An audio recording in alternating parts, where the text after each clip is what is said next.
you very much.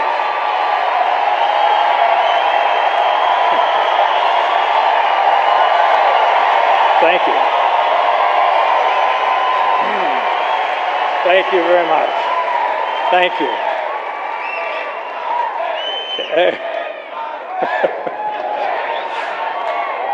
Save a little for Mitt. Now, I know what you're thinking. You're thinking, what's a movie tradesman doing out here? You know, they're all left-wingers out there, left of Lenin. At least that's what people think, but that's not really the case. There's a lot of conservative people, a lot of moderate people, Republicans, Democrats in Hollywood. It's just that conservative people, by the nature of the word itself, play a little more close to the vest, and they don't go around hot dogging it. So,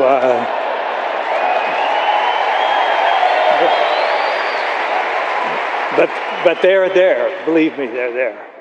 And I just, I think that, in fact, there's some of them around town. I saw John Voight. There's a lot of people around here in town. John's here, Academy Award winner, terrific guy. And these people are all like-minded, like all of us. So I've got Mr. Obama sitting here, and he's. I just was going to ask him a couple questions, but you know, about I remember 3.5 years ago when Mr. Obama won the election. And though I wasn't a big supporter, I was watching that night when he was having that thing, and they were talking about hope and change, and they were talking about yes, we can, and it was dark and it was outdoors and it was nice, and people were lighting candles, and they were saying, you know, and I just thought this is great. I mean, everybody's crying. Oprah was crying, and I was even crying.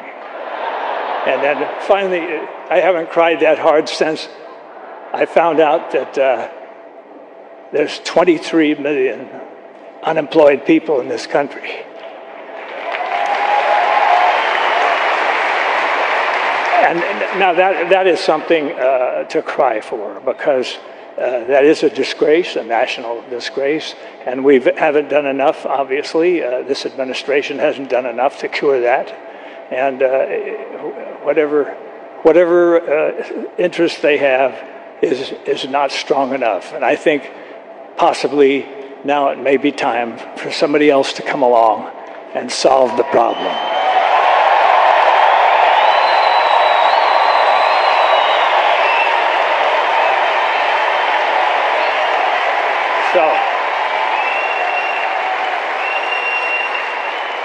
So, Mr. President, how do you handle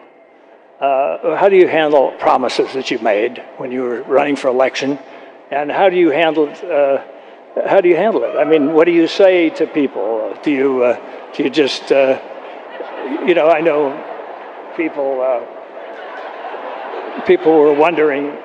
You don't have it, okay? Well, I know even some of the people in your own party were very disappointed when you didn't close Gitmo. And I thought, well, I think closing Gitmo, why close that? We've spent so much money on it. But I thought maybe it's an excuse. What do you mean, shut up? Okay. I thought it was just because somebody had a stupid idea of trying terrorists in downtown New York City. Maybe that was it.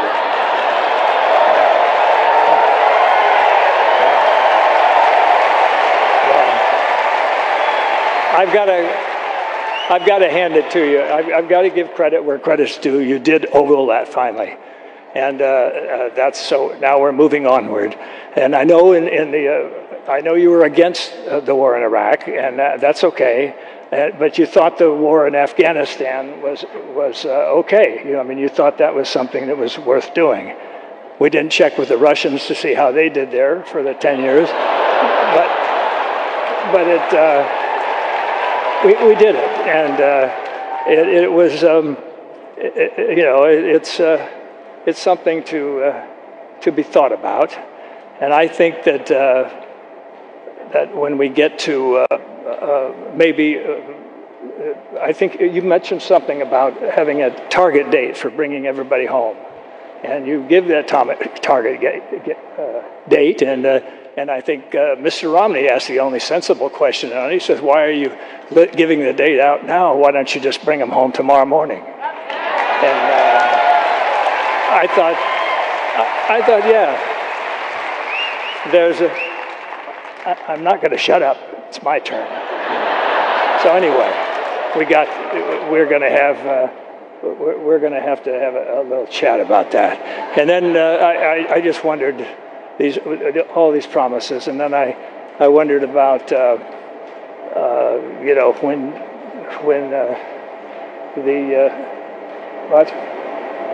what do you want me to tell Romney? I can't tell him to do that. Can't do that to himself. You're crazy. You're absolutely crazy.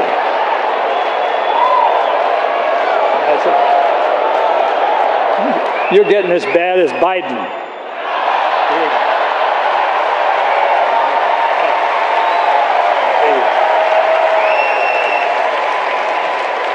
Of course, we all know Biden is the intellect of the Democratic Party. So just a kind of a grin with a body behind it, you know. It's just kind of a thing.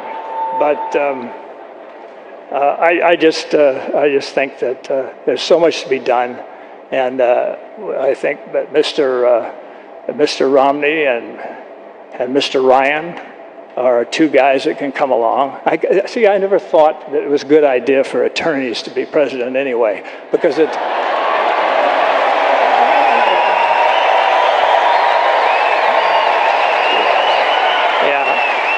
I think attorneys are so busy, you know, they're always taught to argue everything and always weigh everything and weigh both sides, and they're always,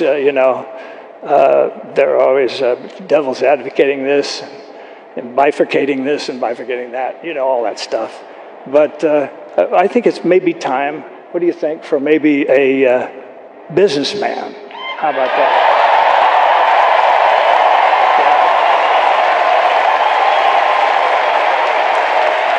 A stellar businessman, quote unquote, a stellar businessman. And I think it's that time. And I think if you just kind of stepped aside and Mr. Romney can kind of take over, you could still use the plane. Though maybe a smaller one, not that big gas guzzler that you're driving around when you're going around to colleges and talking about student loans and stuff like that. I think you're an ecological man. Why would you want to drive that truck around?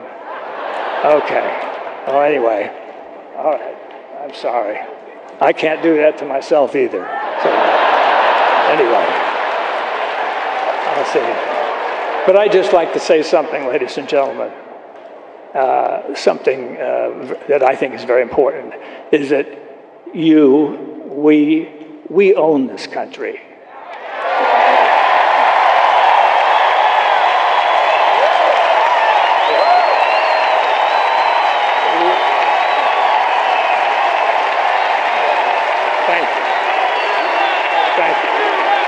Yes, we own it. And it's not you owning it and not politicians owning it. Politicians are employees of ours. And so they're just going to come around and beg for votes every few years, and it's the same old deal. But I just think that it's important that you realize that and that you're the best in the world. And whether you're Democrat or whether you're a Republican or whether you're libertarian or whatever, you're the best, and we should not ever forget that. And when somebody does not do the job, we got to let them go.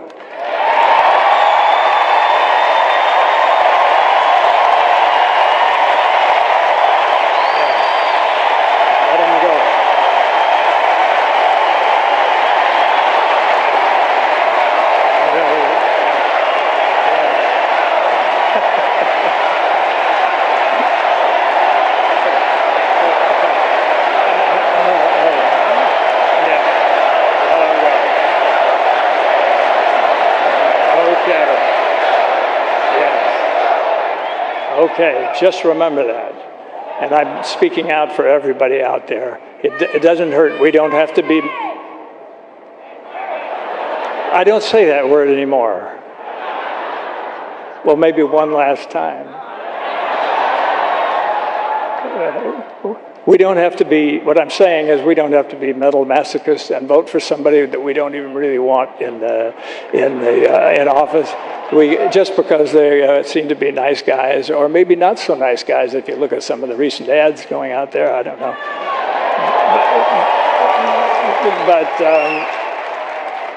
Okay, you ought to make my day. Huh?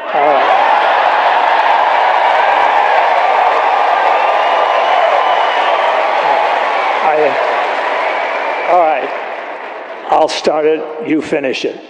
Go ahead. All right, thank you.